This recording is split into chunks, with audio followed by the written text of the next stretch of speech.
Welcome to the Top 10 Gardener with Master Gardener Ken Lain. Gardening can be challenging, but with Ken's tips, tricks, and top 10 advice, you'll reap huge rewards. Now welcome your garden host, Ken Lain. And welcome to this week's edition of The Mountain Gardener. Your host, Ken Lain, here every week talking about the landscapes of northern Arizona. And yet landscape or plants, gardening in the central highland, Arizona, basically. And we are seeing houseplants. Customers are coming in here, at least here in Prescott, at Waters Garden Center. We're having quite a few customers coming in, and they're saying, "I've got these little black gnats. They're flying around. They're attracted to my iPad or the TVs or the windows. And they're just bugging the living daylights out of me. What are they? What do I do?" Well, it's gotten a little chilly, and your houseplants, you might have had them outdoors, on the patio, on the deck, on the porch. And you've brought them indoors for winter, or you've just had them indoors to protect them from the cold. Well, there's a little bug called a fungus gnat that is also trying to stay warm. They live in the soil. So they've been outdoors in your containers, in your gardens, in your pots out there, whether it's a house plant or let's say dahlias or petunias. They've been outdoors and they prefer outdoors, but it's been cold. And so now they're coming indoors, and they're so tiny, they can get into any crevice, any kind of, even a fraction of an opening at a door or a window. They're coming indoors because it's warm. And then they're going, "Okay, I made it. I'm on the cruise ship. I'm inside, just in this tropical environment. I'm going to enjoy this indoor warm environment. Where do I want to camp out?" And so what they do is they start heading to your gardens indoors, your houseplants. And so they live in the soil. So they'll fly in, find a houseplant, kind of nest inside there. And it's a fly. So the larva stage is actually a maggot. It's a little white worm that lives and eats the roots of your plant. So the maggot form, it'll live like that for several months. And then the adult stage comes up for just one thing. It only lives for a few days. And it's only up for one reason. Make whoopee, lay more eggs around that plant or to spread to other house plants. So fungus gnats are rather insidious. They're hard to deal with. And if you do a search online, how to deal with fungus gnats, you will be dumbfounded. Well, what to do? You won't have a clue what to do. It's so confusing. And all the advice is wrong. It's just wives' tales or, oh my gosh, I just scratch my head going, how you're confusing gardeners. Why are you doing that to them? Let me help you. You'll see, replace the soil, dig the plant out. It's crazy. Flush with water. None of that works. There's one thing that's going to work. Two things, maybe three things. Okay, let me go into details. So it's a maggot that's living in the soil. We need to break the cycle. You need to kill the maggots. You need to kill the larva stage, the worm stage of fungus gnats that are living in the soil. They tend to congregate. They're very social. They like to hang out together. And so they'll be in one plant, typically in the living room or in that bedroom or in your dining, wherever it is. And so they'll be congregated. And then when they get too many of them, they'll kind of go, "Okay, well, let's go over there." And they'll pick another plant somewhere in that room and kind of spread. So they can actually infect all the house, all the plants in your yard, in your house, if you're not careful, they can spread and just infect everything. So you kind of want to get on this, kind of important. One thing you can do that's quick and easy, they make a fungus gnat trap. It's a little tiny square, maybe it's the size of a postcard. It's got yellow, typically it's yellow. It's got sticky on it. You put it on like a popsicle stick. You put that on there and then kind of put it down there and put it in the back side of that plant. And as they come up, fungus gnats are attracted to bright lights or bright things. And that's why they're attracted to your iPads. You go, "Oh, there's a light. I wonder if that's something." But if they come up out of the ground, they're looking to find a mate, and they're going to get stuck to that yellow sticky paper. Go, "Oh, I know I have problems there." What it does is it gets them stuck to that paper right away, so they can't lay more eggs. At least we're trying to break the cycle. We still have another hundreds of larvae, the worms down in the soil. So we got to keep, that's kind of a maintenance thing. To permanently kill them, to get them out of there, we have a product here at the Garden Center called systemic granules. It's a granule. It looks like fertilizer. Basically, you spread it on top of the ground, you water it in, and as it releases and goes through the soil, it just it vaporizes, kills off all of the maggots. It's good for the houseplants too, because the plants will actually absorb some of the systemic granules, and it prevents mealy bugs and aphids and white flies, some other things that can get on the top growth. But it really goes to the soil layers where they're eating the roots and obliterates them, just gets rid of them. One application should do it for the year, for the season. So again, it's a good, easy way to get rid of. You don't have to replace any soil. Just sprinkle the granules on the soil, water it in, gets rid of them. The plants will absorb part of it, and it kind of inoculates that house plant, whether it's a Dracaena, a pothos, a philodendron, whatever it is, ZZ plant. It inoculates them so that keeps the bugs off, keeps the grubs out of the soil, and then off the stems as well. So fungus gnats, if you got little tiny black gnats in the soil flying around the house, they're living in the soil, and that's where they're coming from. And if I were doing it and I've got gnats in a certain area, a certain room in my house, I would do all the plants in that room. They spread pretty easily. So while you're doing it, why not just, it can't hurt. Systemic granules can only help, not hurt. So just do those 3 plants that are in your dining room. Just do them all, water them in, and that the plants will be hardened off.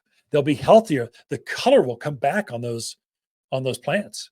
In fact, I would come back in a week, and I would fertilize that plant with a houseplant food that would make a liquid, kind of a mild houseplant food. If it's kind of stressed, you're seeing some spots on the leaves, you're seeing the plants maybe a little droopy, the leaves are a little smaller, I might actually upgrade that from houseplant food to, we have a root and grow. We make our own compost tea here. So we literally boil some compost. We come up with this molasses looking kind of plant food. It's liquid form. So you add a tablespoon to a gallon of water, give it to your houseplants, and they will just love you. What that will do is it'll cause the plant to kind of increase roots, get a deeper color to the foliage. It'll help new growth. So help things recover. If you don't see a lot of stress, just your regular old houseplant food, that would be fine. The root and grow is kind of that compost tea. We created this for, I just transplanted just repotted my houseplant. It's going to help it get through the stress, help it root out. If I put a new tree out in the yard, it's going to help it root out and get stressed, get established, and kind of take off. We really made it for transplant shock, but that root and grow, it's the best houseplant food you ever find. It's a tremendous cactus and succulent food. Oh my God, it's the best ever. I know they make other things that are labeled cactus food, but this one really works. But those 2 things, systemic granules to get rid of the problem, then wait a few days, let it do its work, then come maybe the next time you're going to water that plant in 10, 14 days, then add that houseplant food or root and grow, and you will recover. Your fungus problems will be gone, and then your houseplants will be so happy. You'll probably find some of your blooming plants, your African violets, your lipstick plant, goldfish plants, they might even start blooming, because that pressure, when their roots are being eaten, they don't like that. And we're at the beginning of the growing season for these plants. They just came in, fungus gnats, just these problem insects came inside because it was warm. And so it's just going to get worse as we go further in. We're not even at winter yet. So as we get into winter, it can get out of hand if you're not careful. So fungus gnats, little tiny gnats, they live in a maggot stage. Their larva stage is a maggot in the soil. They physically eat the roots of your plants. That's their sustainability. And then they come up to do one thing, spread and lay more eggs and keep that thing going. And you don't want any of that in your house. Okay, we got a lot in store for you. I got Lisa Lain coming in with your garden questions.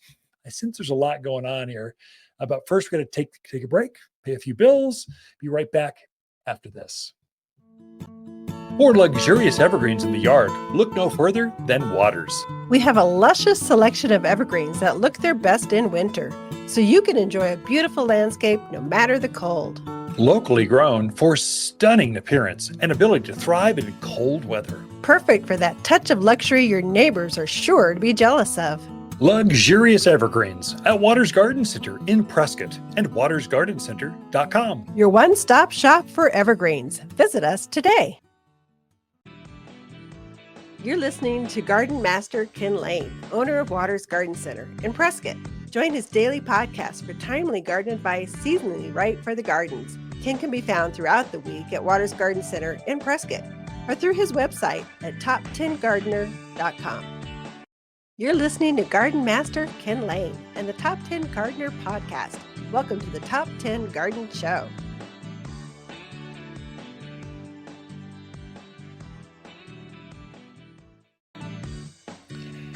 And back with Lisa Waters Lain. She's in the studio. She comes each week with your garden questions. Just what are people asking, talking about out in the gardens in your neighborhoods? And if we can share that to maybe gain some insight, some knowledge, that's what this segment's all about. So welcome back, Lisa.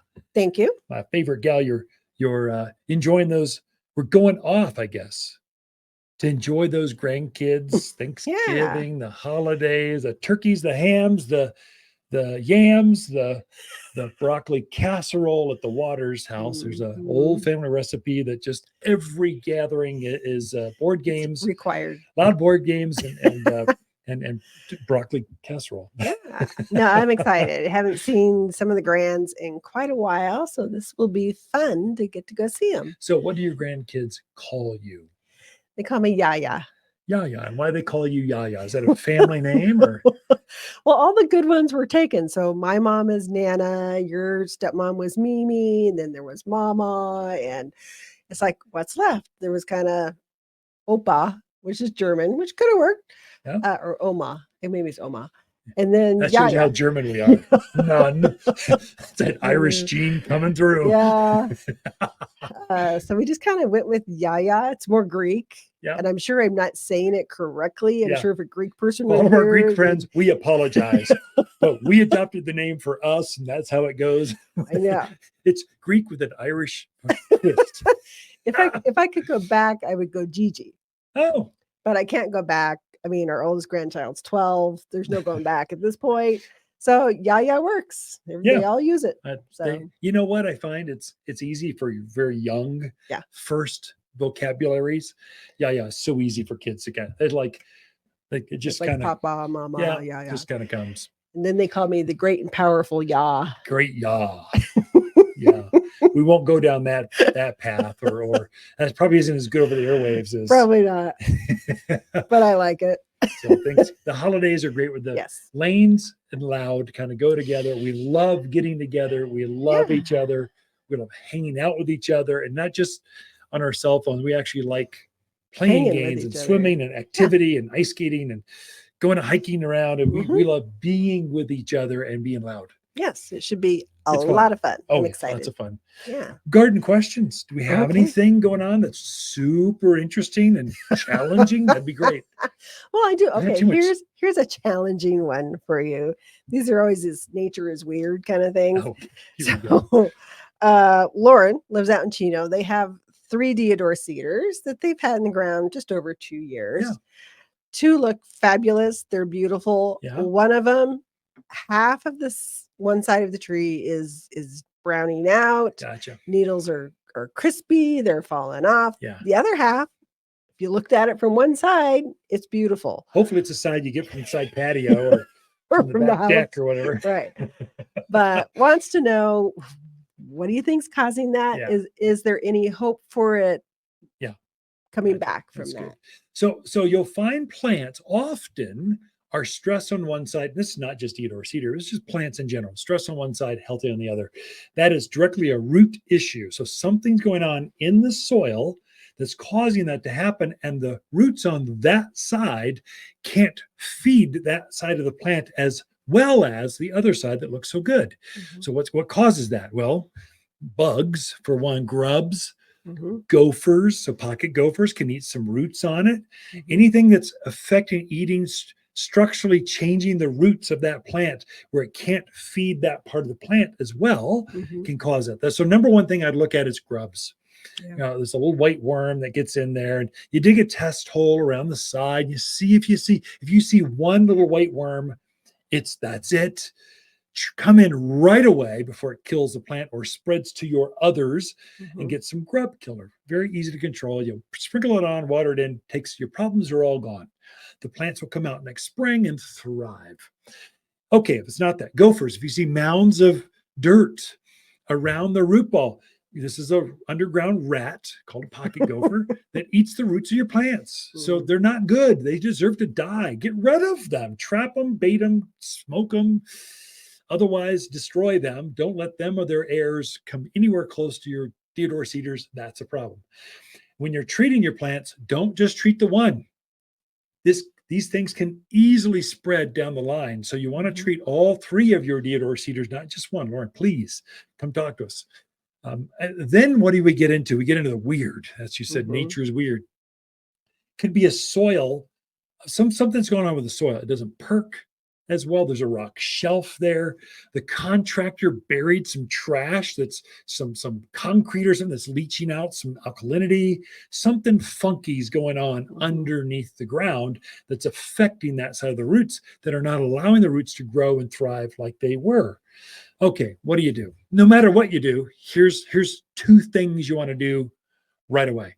One, humic acid, Humic, humic. It's a granular product. It looks like mocha. It looks like coffee grounds. You sprinkle it underneath the roots, and it helps feed the roots so the plants want to root more into the surrounding soil. That's going to help you. They're still rooting now through the end of the year, and it's going to set the stage for new root growth. They'll start rooting again sometime in March, into February, March. And so encourage more roots. Humic helps with that. And then fertilize. You're going to need to fertilize, use all-purpose plant food. We make a specific organic just for evergreens.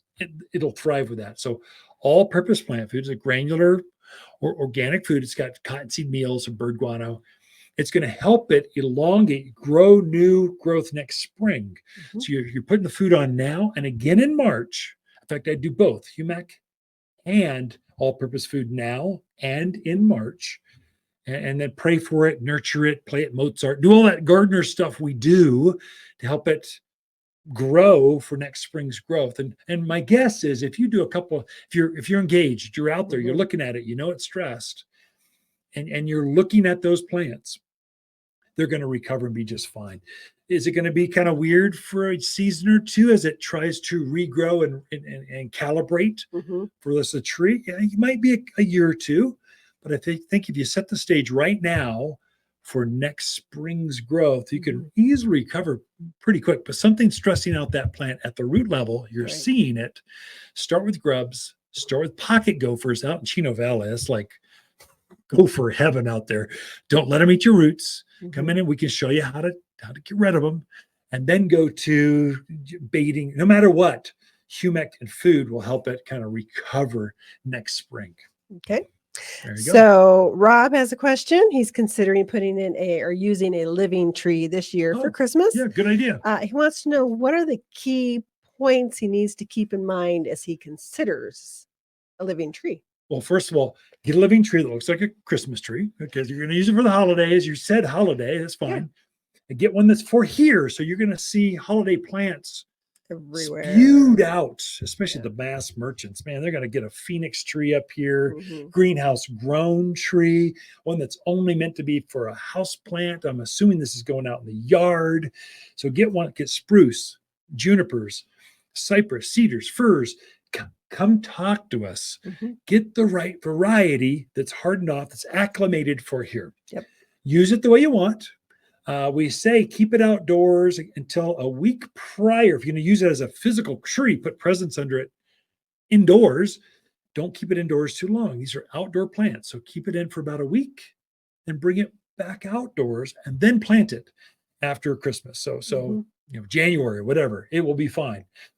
And then plant it. You go ahead and dig the hole twice as wide, same depth. We got a planting guide that gets some mulch. You're going to water it a couple times a month, do all that kind of stuff, and then it will live for decades and decades. It'll outlive you and I easily out into the future. But spruce, Colorado spruce is #1 seller because it looks like a Christmas tree. Actually, spruce is #1 most popular house or holiday plant. Alberta spruce is a cuter, smaller one. It's #1 seller, mainly because spring is just like we can't keep them in stock for container plants as a foundation kind of plant. They'll do great now too, tabletops, that kind of stuff. So come see us. We can show you how. We got a handout on how to do it. Has a few more kind of hints on it too. Yeah, we can give you an insider tip. We got families that have dozens. They've been doing this for years with success, and you can too. Ken and Lisa Lain, the Mountain Gardeners. Be right back right after this. Hey, Ken here at Waters Garden Center, and our camellias are confused. They're a winter blooming evergreen shrub. They get up about, I don't know, chest high or so. But take a look. This one, the white ones, this comes in white. Isn't that pretty? Oh my gosh, does that smell good? It does. I've grown this as a hedge, kind of a hip-high hedge, in more of a shaded area. It'll take some sun, but it appreciates some afternoon shade in the peak of summer. Comes in red, like this color. Comes in a pinky kind of, there we go. It's called April Remembrance Ice Angel. Now, for you folks from California, you're famous for your camellias there. Most of those are tropical. They won't grow up here at this altitude. And so they get too cold. These, the Ice Angel series, are magnificent. They are bulletproof. I've taken them down to, what is that, -5 or 8 degrees. It was cold. They were still evergreen and they still bloomed starting February right through there. But camellias, you can grow them here in Arizona. And this is the series, Ice Angel series, for your yard.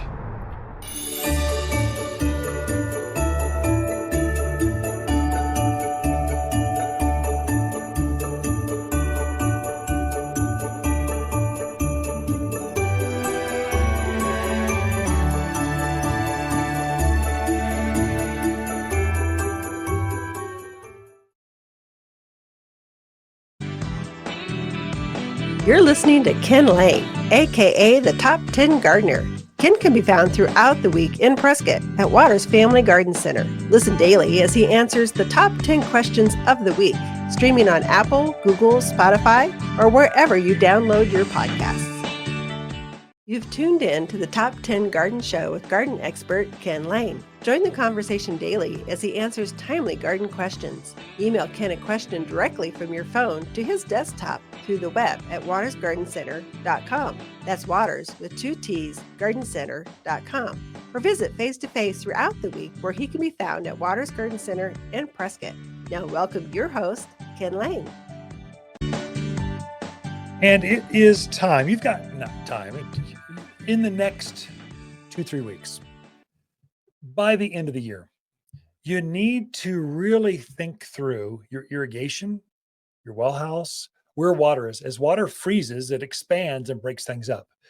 And so you want to protect at least the most valuable pieces of your irrigation. So it starts with the irrigation valves. Now, in the ground, typically in the ground, you'll see a box with a lid on it. And inside that box, you'll see 1 or 2 or 3 or 4 valves that run your irrigation. Like I've got 8 valves. Most irrigation has 2 to 4 valves. And so your clock, wherever that irrigation clock is typically where it's comfortable, in the garage, side of the building. There's a wire that goes from that computer irrigation clock down to those valves. And that computer runs or turns on and off the 12-volt signal, those valves, opens up the solenoid or closes it.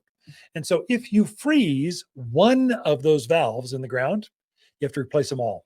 It's very expensive. You got to dig it up, make a brand new manifold is what they call it, that manifold, the different valves. And so you don't want those to freeze. Now, they're in the ground. The reason they're in the ground is because they're protected. And so mostly This is broadcast all over Arizona, a lot of different elevations, but here in the Central Highlands, typically the code is 18 inches. You need to have water and sewer pipes 18 inches because that's below the frost line. So look where your frost line is, and you want to have those valves. The ground just is not going to freeze solid, not going to turn to ice that deep. So we get a little bit of a frost line here in Prescott Valley, Chino Valley, these areas. I would say Sedona, Camp Verde, Cottonwood, you're all the same. We're all very similar. And so there's not a real frost line. If we do freeze, the ground gets a little chunky or icy. We usually pick through it and keep on going. So we don't deal with a lot. Now, you folks in Williams, Flagstaff, White Mountains, Durango, the higher elevations, okay, yeah, it can be a little bit deeper. And so just don't let those valves freeze. Once the ground freezes down to the valve level, it'll freeze and it'll break open the water inside that valve will expand and break open the valves. Now, you folks in Flagstaff, those areas, you're actually blowing those lines out. So you're making sure no water's in there. I never do that with mine because that's a pain in the derriere. It's just, I want to be able to use my irrigation through winter. So I keep them activated. What I do a little trick. So what's the best insulator you could possibly have? It beats even that pink insulative cotton candy stuff that's in your house. Dirt, soil. So I'll get a bag of potting soil, a bag of manure, a bag of mulch, something I'm going to use next spring. I take those home. I'm taking them home right now. And I'm going to lay it down on top of my irrigation box. And I've never had a valve freeze, never had an issue ever. And I've gone through 2 at least sub-zero, maybe 3 sub-zero winters. They still didn't freeze. And so that's an easy trick. Use a bag of something you're going to use next. If you've got containers, you're going to need more potting soil. You need to freshen up those pots anyway. Just get a bag. And usually I'll lay it down with my logo face down because we're dealing with tan colored bags. We're trying to go earth tone, farmer's market, almanac kind of stuff. Brown. I'll face down and it kind of disappears. You don't even see it. So I do that for all of my irrigation valves. That's an easy trick. That works really well for your well house. I'll line my well house with bags. I don't want cold going underneath it. So I've got a bit raised or whatever. Just kind of insulate things with dirt. Watch your well house. If you're on a well, you've got that pump, usually a pressure valve, a pressure tank of some sort, and a booster. Depends on your layout.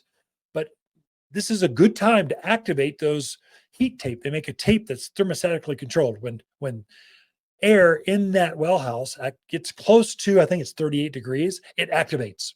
So it just warms up lightly those pipes. You wrap it around your pipes and it doesn't freeze. If your pump goes out, I've got a 1-horse pump in my well house. That thing freezes. It's $1,000 bill. I don't know what the part is. It just costs a lot of money. I don't want it to break. I put heat tape inside on those pipes, and they make a thermostatically controlled outlet. So I'll plug in a heat lamp into that. So when it gets down to 38, it activates the heat tape and turns on the heat lamp. And I've never had a problem with all those pipes inside that well house from freezing. It keeps it from above freezing level. So kind of watch that. The most expensive part in your entire irrigation is the backflow preventer. Some of you have a big green bag that's right before it gets to your irrigation valve, that box that's in the ground. There's a big piece of hardware, usually made of brass or copper. And so you don't let that freeze. It's a very expensive part.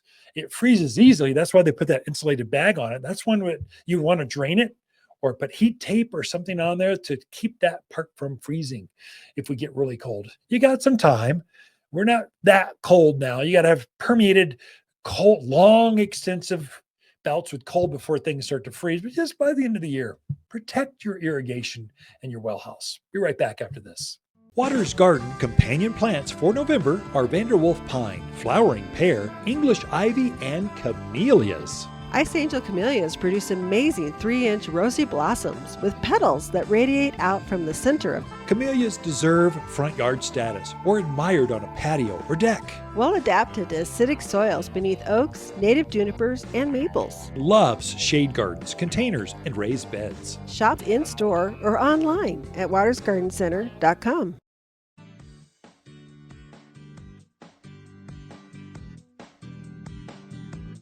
The Top 10 Gardener, your source for timely garden advice seasonally correct for the garden, guaranteed to make a difference in your yard this season. You've tuned in to the Top 10 Gardener with garden expert Ken Lain. Join him daily as he answers timely garden questions that are sure to make a difference in your gardens. Now welcome your host, Ken Lain.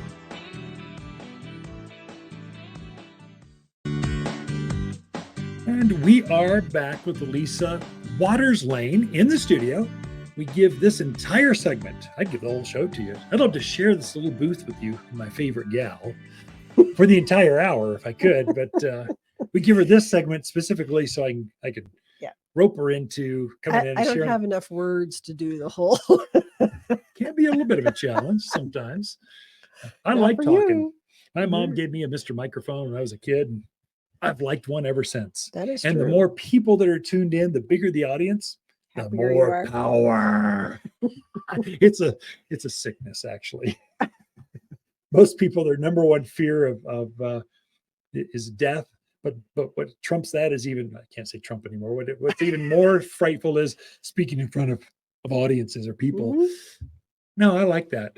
You are a great speaker, and Thank you.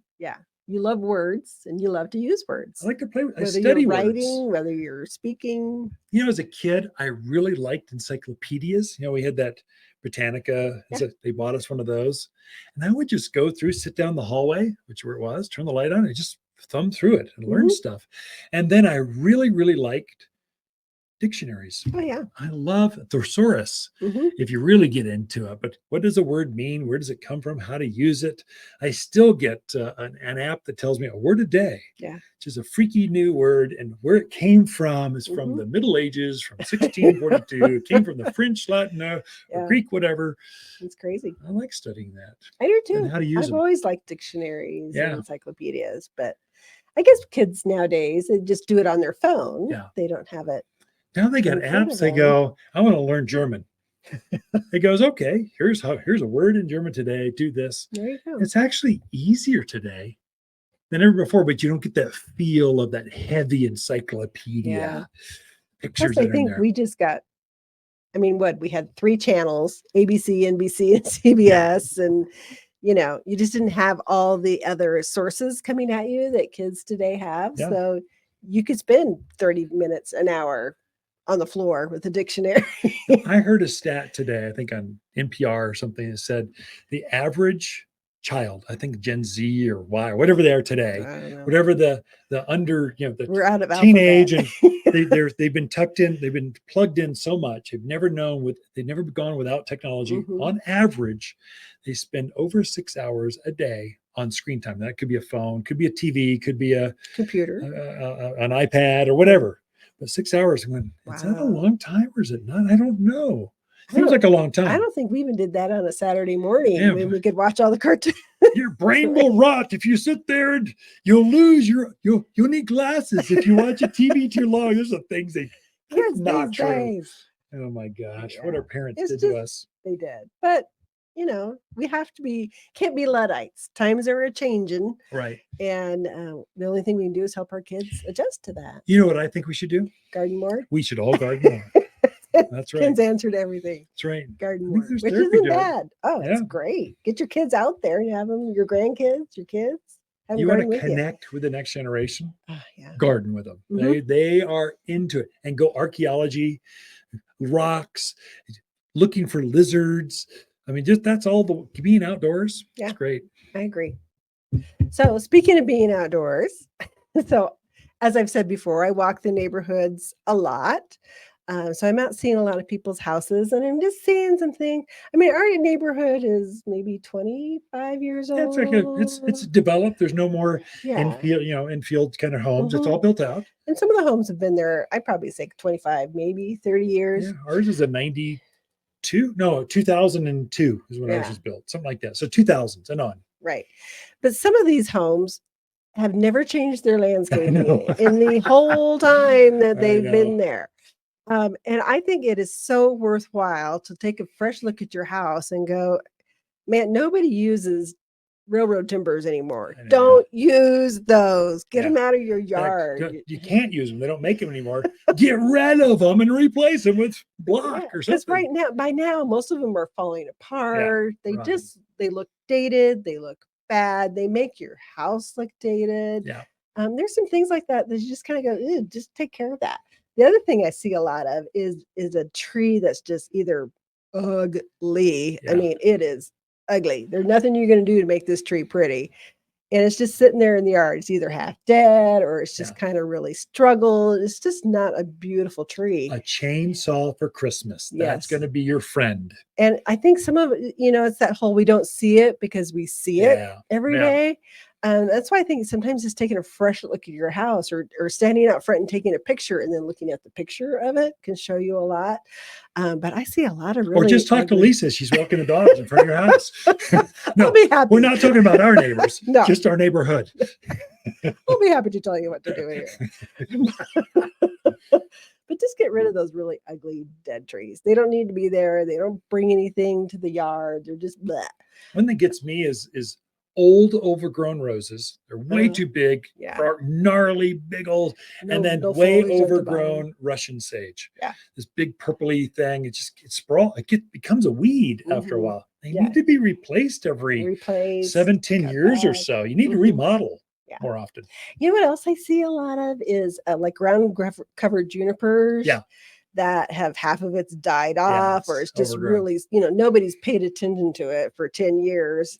Watered or fertilized it, and you just look at it and go, ooh, do something with that. And at a friend of mine at Rotary or someplace this week, a friend of mine, I forget where, this really close friend, said, oh, my junipers are too large. I want to cut them. I want to get them back to size. If they were in front of their house, they're now blocking the front entrance. They're maybe chest high. They want them down to hip high or a little lower. Can I do that? I went, I don't think so, but because once you cut them back that much, they get real woody and twiggy, and you can see the inside, and they just look butchered. Yeah. And juniper, they don't recover at that point. No, really, you need to start over and put a new set, get another 20 years. I think they'd said they'd been in for 20 years. Anyway, definitely time to start over sometimes. The other thing I see a lot of, especially right now, is just weeds still in the yard. I mean, now is a great time to take care of them, whether you yank them out, just get them under control. Also put in some weed and grass stopper. Get that down so that prevents the seeds from germinating. You don't get all that seed growing up. I get it. It's exhausting to get out there in your yard sometime, or you just don't have time. But if you can do things that are preventative, like the weed and grass stopper, that stuff is amazing. If you use it correctly and properly, I mean, we rarely pull weeds out of our yard. Because we're putting it down before the weeds come up.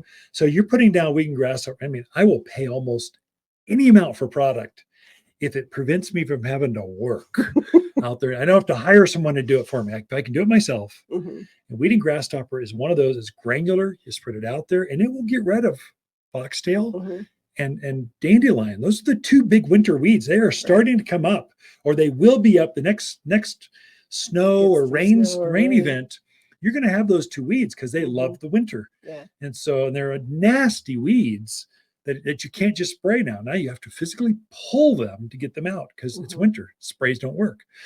And so in the summer, like you put it down again right at the rains, it'll keep tumbleweed and horehound and goat head. It's a nasty one. Keep them from coming up. You just won't have weeds. Save yourself a ton of work, and it just makes your yard look so much nicer. Makes your neighbors happier. We all want that. I don't know about that. It does, because they're not looking at the weeds. If we're your neighbors, makes us happier. Yes, our neighbors are very good. We got great neighbors. The other thing I see a lot of, which really dates a yard, is the whiskey barrels. Remember when whiskey barrels, the wood barrels were still huge? popular, right? My goodness, there are some beautiful ceramic pots that you can put Yeah. in. They take the winters and they take 10 years off your home. Yeah. And they're just so pretty and colorful out there. I highly recommend doing that. And the other thing is ugly garden art. Okay, now we're getting subjective. Here we go. I mean, some people they put a banner out 10 years ago and it's still there. Yes. It's all Yeah. faded, half of it's blown away. Or they put out some cute little squirrel out there, and now that squirrel has no face because Yeah. it's all It's melting in there with age. Another one is silk flowers are turning blue. That'll that That's a definite indication. that's that, brings yeah. your house down, and it describes your taste. You got to be careful with that one. So Are you talking about me? yeah, sorry. Okay, so it's okay Now to that we've remodel. offended everybody. Yeah, so it's okay to remodel. I think we need to remodel more We do. often Take a our look. landscapes to get rid to. You got $1 million house now, Right. and you got this ugly looking tree. It's time to redo it. Yeah. Ken and Lisa Lain, the Mountain Gardeners. Be right back after. Hey, Ken here at Waters Garden Center, and our camellias are confused. They're a winter blooming evergreen shrub. They get up about, I don't know, chest high or so. But take a look. This one, the white ones, this comes in white. Isn't that pretty? Oh my gosh, does that smell good? Ah, it does. I've grown this as a hedge, kind of a hip-high hedge, in more of a shaded area. It'll take some sun, but it appreciates some afternoon shade in the peak of summer. Comes in red, like this color. Comes in a pinky kind of, there we go. It's called April Remembrance Ice Angel. Now, for you folks from California, you're famous for your camellias there. Most of those are tropical. They won't grow up here at this altitude. And so they get too cold. These, the Ice Angel series, are magnificent. They are bulletproof. I've taken them down to, what is that, -5 or 8 degrees. It was cold. They were still evergreen and they still bloomed starting February right through there. But camellias, you can grow them here in Arizona. And this is the series, Ice Angel series for your yard.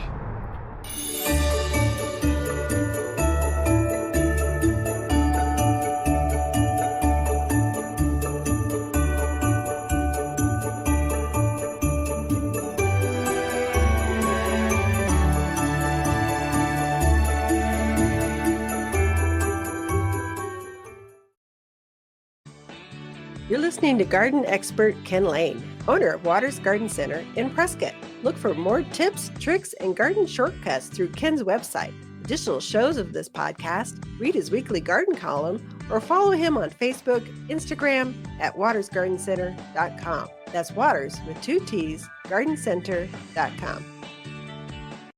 Welcome to the Top 10 Garden Show with Ken Lain. Listen to Ken's tips, tricks, and garden shortcuts guaranteed to make your gardens more beautiful than ever this year. Now welcome your host, Ken Lain. So there are a few tips as we wrap up this year's garden season. Kind of in strong. Some of the insider tips I've given to you. I mentioned a couple of things earlier in the show as far as house plants, like fungus gnats, how to get things to bloom, keep them going. But if you've got a lawn, here at this elevation, we're so mild that you can keep a lawn pretty much green right through winter, especially newer lawns. You can get an older lawn to stay green longer, but it's amazing how long. So one thing I would do right away is lower the blade so more sun can get into that garden, into the blades of the grass. Just kind of, it really helps. So maybe 1.5, 2-inch blade height to the lawn, and it will keep it greener longer. And I would say fertilize it. Fertilize it with all-purpose plant food. The bird guano in that is magic. It greens things up better than anything else. It'll keep it green longer. You can tell folks that fertilize their grass, their lawns, kind of in the fall of the season, this time of year, because it kept it green longer. Otherwise, it tend to go yellow and brown sooner for you. So, and then as we get frosty, it's a bit early yet, but as we get into closer to I don't know, the new year, you'll get some frost layer. Don't walk on grass. while it's frosted. The blades are actually frozen. When you walk in, it'll break the blade. So you get this brown hue to it. Just kind of some inside personal experience. My name's Ken. We're just friends. We're talking over the back fence, and this is kind of some things I've kind of shouldn't have done, but I did, and I don't want you to do. So kind of watch that one. Your fallen leaves. Don't let leaves stay for very long. A few days is fine, but don't let it stay on top of your lawn, your borders, your raspberry brambles, your ponds. Don't let it stay on there because they tend to compost right there on the lawn, and they can damage the foliage underneath. Yes, they'll come back, but you want it to stay green. You want it to stay healthy. And then also leaves as they drop, they tend to harbor disease. So that powdery mildew they got on the roses, well, it will hibernate underneath those leaves.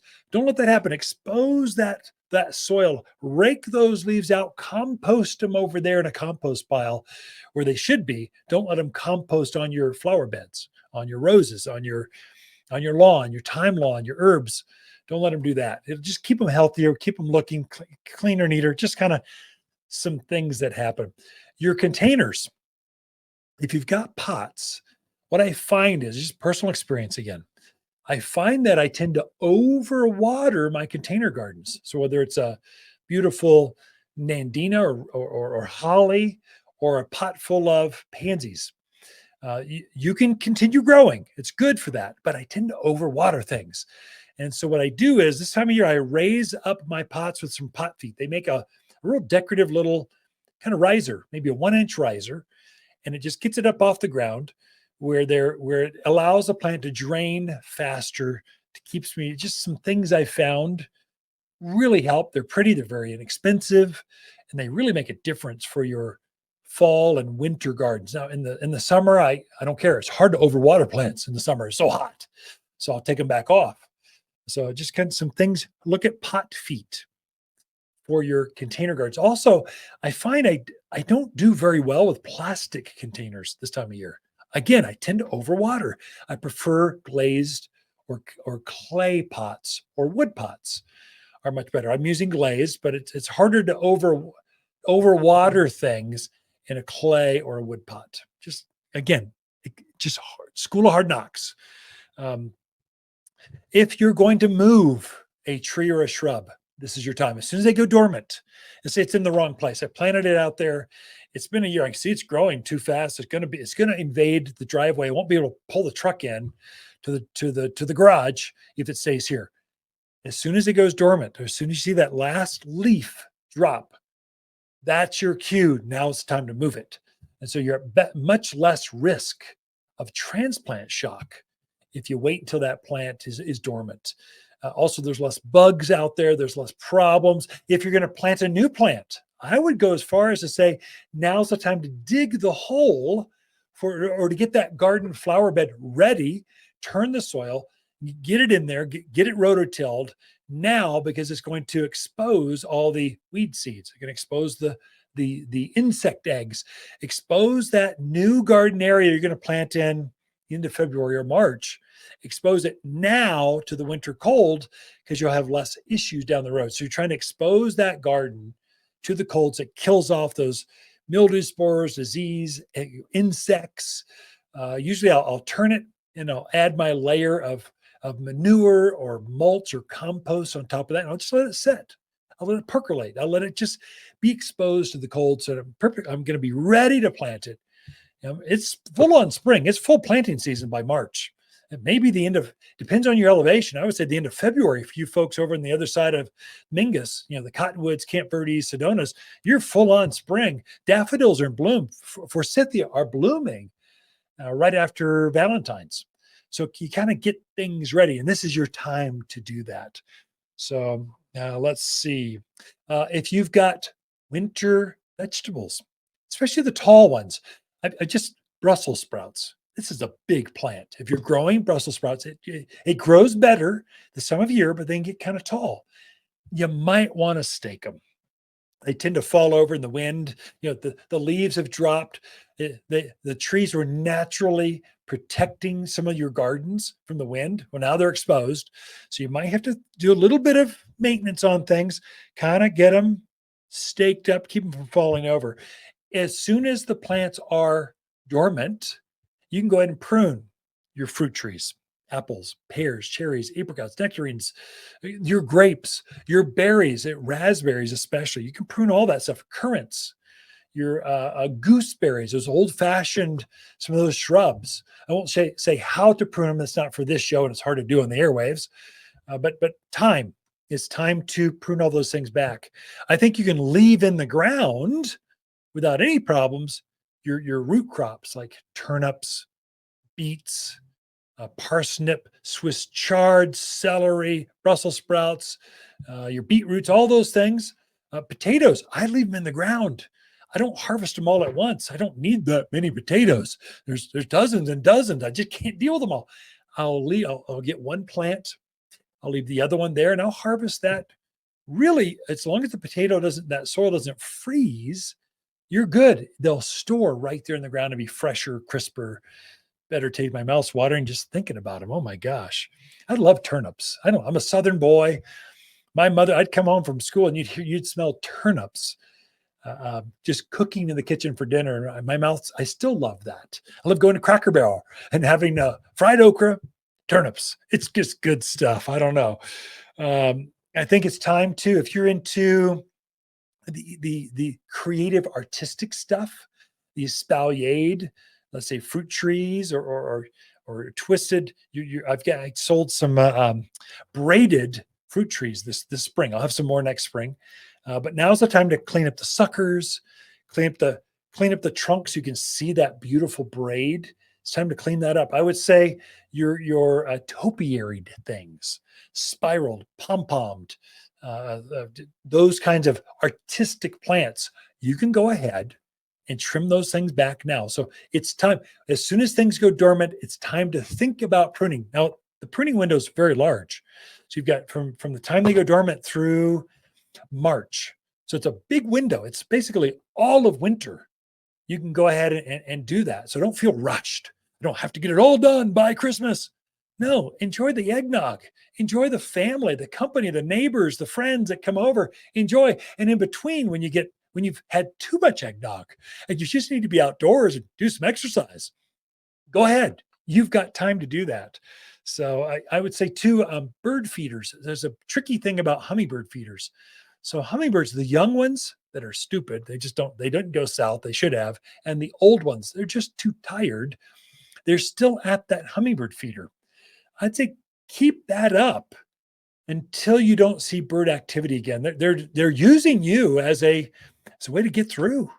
They might just be migrating and they're tired for a bit. They're going to use your hummingbird feeder and then head south again. But don't let that hummingbird feeder freeze, but you might have to bring it in the evening in the garage or whatever, then take it back out. But as you see bird activity, that's a reason you see that. The young and the old, they just get tired. They can't make it like they used to. Help them out. Anyway, those are some of your insider tips for the end of the year. There's more of that to come right after this. Grow extraordinary succulents and cactus indoors. Water succulents are easy with lots of shapes, sizes, and colors. Whether you're looking for a small cactus for an office desk or a huge statement succulent in your living room, we have the perfect plant. But what are you waiting for? Extraordinary succulents and cactus await you at Waters. Visit Waters Garden Center in Prescott today or watersgardencenter.com to find the perfect succulent for your home and office.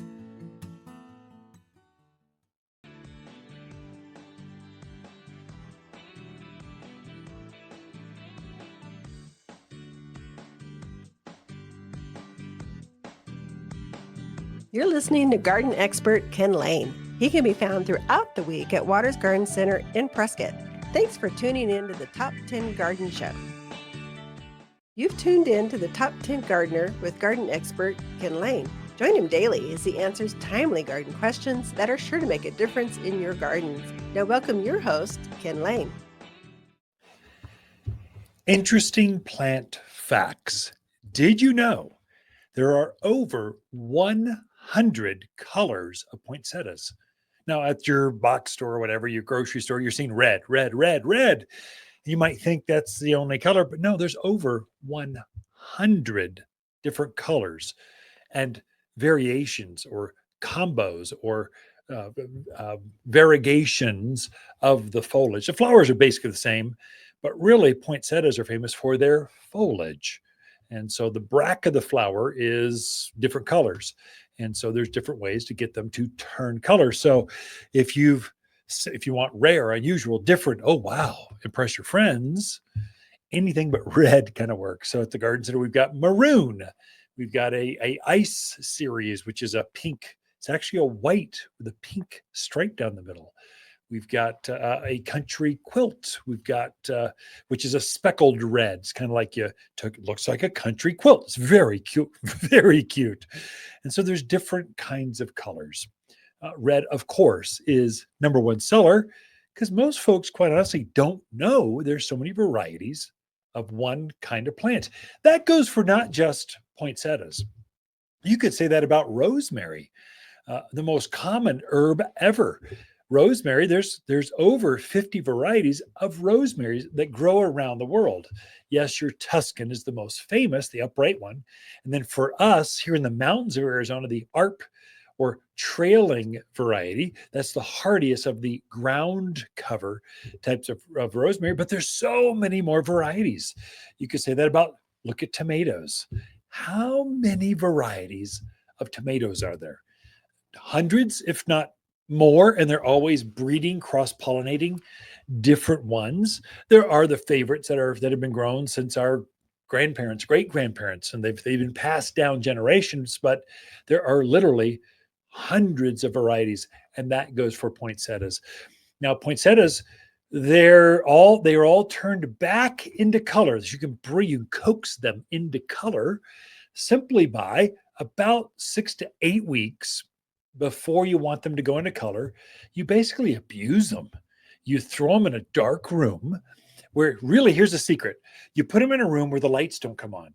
They're used to the regular day cycles, but you don't want a main living area where you got lights coming back and forth on and off because that messes them up. It postpones the coloration. But if you can put them in a room, let's say back bedroom, where they see the daylight, and then when it's dark, stays dark, it will start to turn color about 2 months later, almost guaranteed. You don't water it as much. You kind of treat it with abuse. There's just ways to trick it into going back into color. It's kind of, poinsettias are made to be disposable. They're made to be a living bouquet for about 6 weeks, and you chuck them out in the cold and you watch them die and you throw them away. And then you're bringing in your other houseplants. That's really the way, because they get thin, wispy, they drop their foliage. There's all kinds of issues. If there's any kind of daylight change or temperature change, which is winter for us, they start shedding their leaves. They don't look prettier. They look less beautiful as the season progresses, unless you've got really green thumbs. And there's a trick to it. We've got a handout here at the garden center we can give to you that shows you exactly how to do it. But just do what Lisa and I do. Throw it away and bring in a nice monstera or a nice pothos or something nice as the season progresses. So anthuriums, beautiful Valentine's heart-shaped flowers. So that's it for this show. Lisa and I camp out here at Waters Garden Center, and we love talking to fans of the show.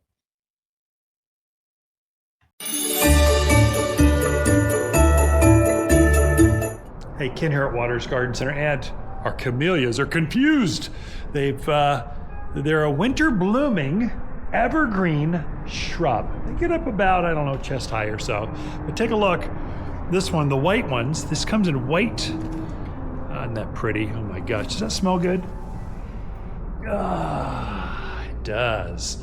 I've grown this as a hedge, kind of a hip-high hedge, in more of a shaded area. It'll take some sun, but it appreciates some afternoon shade in the peak of summer. Comes in red, like this color. Comes in a pinky kind of, there we go. It's called April Remembrance Ice Angel. Now, for you folks from California, you're famous for your camellias there. Most of those are tropical. They won't grow up here at this altitude. And so they get too cold. These, the Ice Angel series, are magnificent. They are bulletproof. I've taken them down to, -5 or 8 degrees. It was cold. They were still evergreen, and they still bloomed starting February right through there. But camellias, you can grow them here in Arizona And this is the series, Ice Angel series for your yard.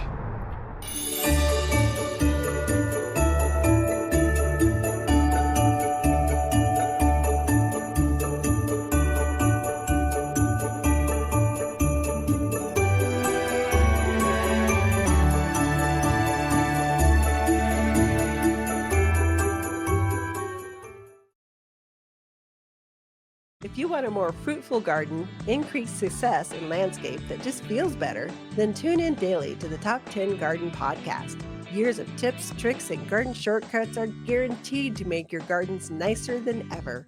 Listen to this podcast or read Ken's weekly garden column by visiting watersgardencenter.com. That's Waters with 2 T's, gardencenter.com. Thanks for tuning in.